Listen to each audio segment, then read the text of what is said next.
What's up, Cyberhawks? So in today's video, I wanted to briefly talk about the CISSP. I don't want to make this like a long video, but I do want to kind of just wanted to address this about the CISSP. So as you guys probably saw by the title, I ran out of time when I took the CISSP. What sucks because I actually did a good amount of studying for this certification, and I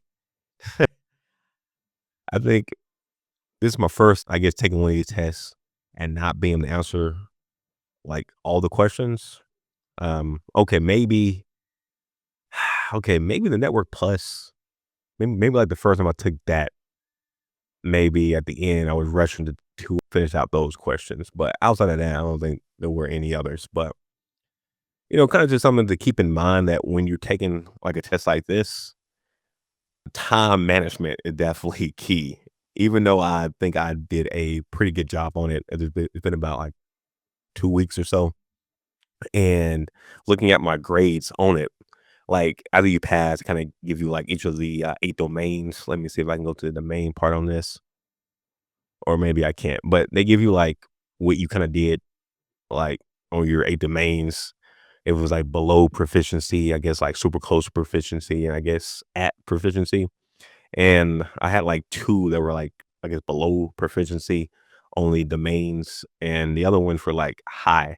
So, which sucks again because it's like, dang, if I was able to take or finish off all the questions, I probably would have passed it my first time. But that's life. It's okay to fail.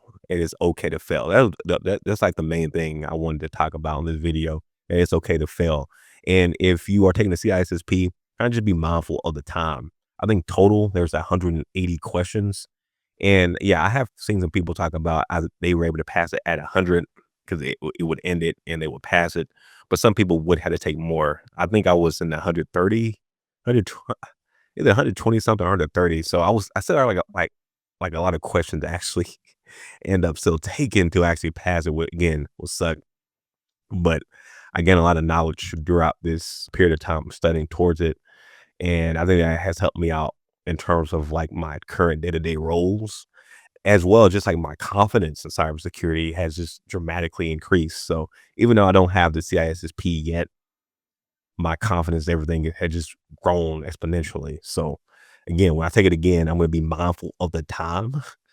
So then I'm able to make sure I knock out all the questions. If I had to go right to 180, hey, I'll go right to 180, but I'm going to answer all the questions the next time. But again, people fail. It's okay. I was on one of my message boards that Josh Metacore has, and I was looking at my user comment talking about how he felt like the Network Plus like 2 times, and he's in a bad place right now, and you know, I guess a lot of comments he's been seeing on people like this is everybody passing the first time, and it's like so easy. And it's like, dang, can I really do cybersecurity with this? Even though I believe he has a security plus already. And I kind of just talked to him, and I'll kind of just tell him my story as well. Like, you know, failing it is okay, and like that's part of life. And I think that's the difference between like winners and losers. The different times that winners, they can fail and like get back up and keep grinding, whereas a lot of people who are, I'm gonna call like on the loser side, they fail one time and like they just give up. Like they may be doing great, knocking out stuff for like years on years, but they fail one time and like they just give up. It's too hard. And I'm kind of just telling them back, like I failed the Network Plus like 3 or 4 times before I was able to pass it. And Security Plus I knocked out easy. E plus, I fell one of the cores the first time I took it, barely, and I passed it the second time. And even with that, I was still able to, grind on job applications, and I was able to get a very high paying cyber role, my first cyber role, getting paid a lot in remote. So again, just because you fail does not mean that you're going to always fail. And if you're just watching this right now and kind of do need more motivation, hey, you may just look at some of my videos or maybe see some of my content and like, oh, okay, this guy always passes, or he these people always pass and XYZ. It's like, no, everybody does not pass. Like people see like your highs, but they don't see your lows. Kind of just sharing some stuff about myself right here again. I fell a lot, a lot. And a lot of people don't like realize it. I remember telling my sister about that. It's like I fell a lot, man. I fell so much. It is crazy. But I guess the difference is that I don't let it like phase me like that, man. Like, okay, I fell at this right here, or maybe at this time period. What can I learn from this? How can I pivot and how can I do better? That's always been my mindset. And again, I didn't pass this first time because of freaking I didn't answer all the freaking questions. Freaking time. Oh man, the time is crazy. That 3 hours went by so quick. Went by so quick. But I'm determined again when I take it again because it's a very expensive test. It's like almost $1,000. So when I take it again, I want to watch. I want to pass it. I'm gonna let you guys know about it. But hey, I failed my first time. It's okay. Life's still going on. I'm not dead. I can still improve. I can still get better, and I can still make it to that next point. And you guys can too. Like if you're struggling right now, you maybe failed some certifications or whatnot. It's not an end of all.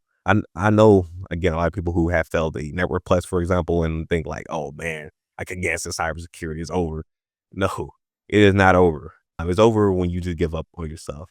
So if you believe in yourself and you're actually putting in the effort and the time and willing to grow, you can do this, man, or girl, or whoever. You can do this. So I just want to end it right there. That yeah, I took the CISSP, failed it, ran out of time, still have a good amount of questions to answer. Hopefully next time I take it, I can answer actually all the questions. And hopefully I can, go ahead and, add that certification there. But even the journey of taking this certification has been fun. I learned a lot. And I have a great mindset of like how like managers and supervisors are actually doing things a lot. Cause that's like the main thing with CISSP, getting you in the mindset of being like the manager, being this, chief information security officer and how you should view things. I think that has helped me out a ton there. And again, we all fail, it's just life. The difference between, I guess, you and other people's is that you're watching this video right now and you're not going to give up on yourself. And even if you have been passing everything right now, hey, something maybe in your life you may fail at. Don't take that as like, oh, my life is over. Take that as like, okay, bet, time for me to grind even harder. But anyway, guys, if you haven't already, be sure to hit this like button and subscribe.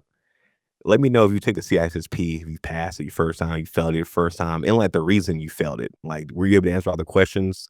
Were you still like actively, doing questions and you had 10 minutes left and it's like, oh dang, I have so many questions to answer still.